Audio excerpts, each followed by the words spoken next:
Hello and welcome. टी9 digital के live में आपका स्वागत है। जैसे कि पेटीएम को लेकर बहुत सारी उलझनें अभी आपके मन में होंगी, क्योंकि पेटीएम के लिए कल से बैन उसका जो है वो लगने जा रहा है। तो हम आपको एक बहुत बड़ी खुशखबरी ये दे दें कि पेटीएम पर अब बैन नहीं लगने जा रहे। पेटीएम की सर्विसेज, खास करके यूपीआई सर्विसेज कल के बाद भी चालू रहेंगी।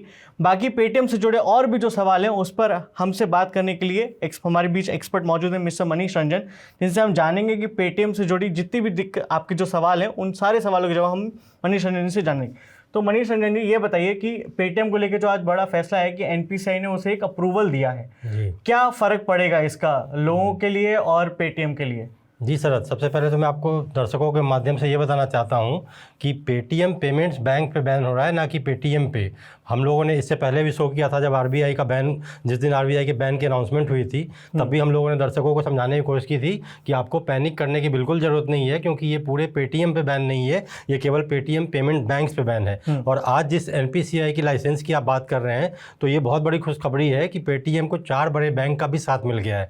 तो अब आप अगर पेटीएम से यूपीआई करते हैं तो आपको कहीं से किसी भी तरह की दिक्कत नहीं आने वाली है। और उन 4 बड़े बैंकों में बड़े नाम है, एसबीआई है, एक्सिस बैंक है, इन जैसे बड़े बैंकों का साथ पेटीएम को मिल चुका है। तो अब मुझे नहीं लगता है कि पेटीएम को यूपीआई को लेकर कोई समस्या आएगी, और वो आराम से जैसे पहले आप कर रहे थे वैसे कल के बाद भी ये चलता रहेगा। जी, पेटीएम में एक और जो उसमें बात कही गई है कि पहले जो लोग यूपीआई की वर्चुअल आईडी यूज करते थे तो उसमें @पेटीएम लिखते थे, अब उसका बदल करके उसको @यस बैंक कर देंगे।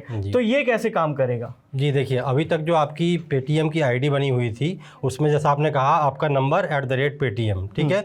अब चूंकि जिस बैंकों से करार हुआ है पेटीएम का, तो बस आपका वो नंबर वही रहेगा, उसके आगे @पेटीएम की जगह @यस बैंक या @एक्सिस बैंक या मतलब आप समझिए कि मोटा मोटी गूगल पे जैसे आप काम करते हैं, पेटीएम अब बिल्कुल गूगल पे की तरह काम करेगा। जैसे आप गूगल पे से किसी को पेमेंट करते हैं तो आप सीधा अपना नंबर सेलेक्ट करते हैं, अमाउंट सेलेक्ट करते हैं, और जिस बैंक से करना है उस बैंक को सेलेक्ट करके कर देते हैं। तो यही चीज़ अब पेटीएम के साथ होगा। और यूपीआई को लेकर समस्या जो भी मन में लोगों की थी, तो मैं बार बार इसी बात को क्लियर कर रहा हूँ कि यूपीआई पेमेंट में ना पहले दिक्कत थी ना अब दिक्कत आएगी। इसलिए यूपीआई से जो भी आप लोग पेमेंट करते हैं उनको कहीं से भी किसी तरह पैनिक मचाने की जरूरत नहीं है, घबराने की जरूरत नहीं है। ठीक है। एक और जो चीज़ सबसे ज़्यादा उलझन जिस सवाल को लेकर है वो ये है फास्टैग को लेकर, यूपीआई के फास्टैग को लेकर। जैसे अभी एनएचआई ने भी ये क्लियर कर दिया है कि यूपीआई पेमेंट बैंक से, पेटीएम पेमेंट बैंक से जिनका भी फास्टैग लिंक होगा वो 15 मार्च के बाद काम नहीं करेगा।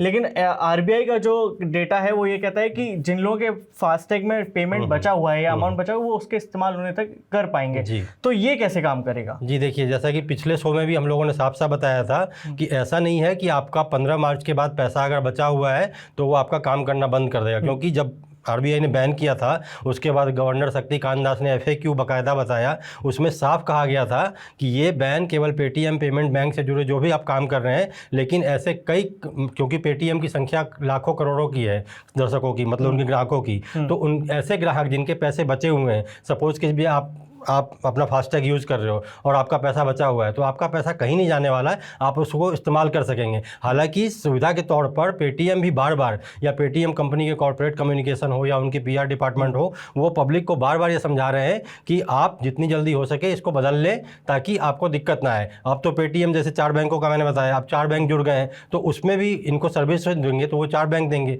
तो अमूमन आप HDFC, ICICI बैंक या SBI, इन सब बड़े बैंकों का इनाम लेते हो, तो ये बड़े बैंक जब पेटीएम के पास आ जाएंगे तो कोई दिक्कत ही नहीं है फिर तो। हम अपने दर्शकों को बता दें कि पेटीएम का जिन 4 बैंकों के साथ करार हुआ है उनमें axis bank, HDFC bank, SBI और यस बैंक है। यस बैंक को उसके मर्चेंट लाइसेंस का भी लाइसेंस मिला है, यानी कि जितने भी लोगों की यूपीआई आईडी @पेटीएम है अब वो बदल करके @यस बैंक हो जाएगी। एक और जो चीज़ है वो ये कि पेटीएम ने अपने साथ जो और भी सर्विसेज हैं पेटीएम पेमेंट्स बैंक की, उसको लेकर भी उसने ये कहा है कि इनमें से कुछ सर्विसेज चलती रहेंगी, जैसे कि जो ऑटो पेमेंट है या जो और है, और यूपीआई से जो कनेक्टेड ऑटो पेमेंट है वो भी चलता रहेगा। तो ये कैसे होगा? जी सर, देखिए यूपीआई से जो ऑटो कनेक्टेड पेमेंट है, मैंने आपको पहले ही बताया कि जो जैसा आपका यूपीआई आईडी है, जो बाकी आप यूपीआई करते हो, लेट्स सपोज कि आप फ़ोन पे से यूपीआई कर रहे हो, तो उसमें आपको उस पेमेंट बैंक से लेना देना है नहीं, फ़ोन पे वॉलेट में जाना ही नहीं है। ठीक इसी तरह पेटीएम का है, आप पेटीएम करते हो तो 2 ऑप्शन आपके पास पहले थे, एक यूपीआई पेमेंट, एक वॉलेट से पेमेंट। तो वॉलेट वाला पेमेंट, जो आपका वॉलेट पेमेंट यहाँ पे असर पड़ेगा, ना कि यूपीआई। वो आप जैसे करते थे बिल्कुल वैसे ही करते रहोगे, बस उसमें आपको करना क्या है कि बस जो बैंक सेलेक्ट कर रहे हो, अब इनके पास जो 4 4 बैंक है, वो बैंक सेलेक्ट करोगे तो आसानी से आप कर सकते हो। नहीं भी अगर वो बैंक है तो जिस ग्राहक को आप पैसा दे रहे हो उसका आप उनके पास जो भी बैंक है वो सीधा यूपीआई के थ्रू जनरेट होगा, तो वहाँ से कहीं से कोई दिक्कत ही नहीं है। तो ये मामला बहुत क्लियर है कि यूपीआई पेमेंट, जिसको यूनिफाइड बोला जाता है इंटरफेस पेमेंट, तो वो बदस्तूर जारी रहेगा, चलता रहेगा, उसमें कोई दिक्कत नहीं है।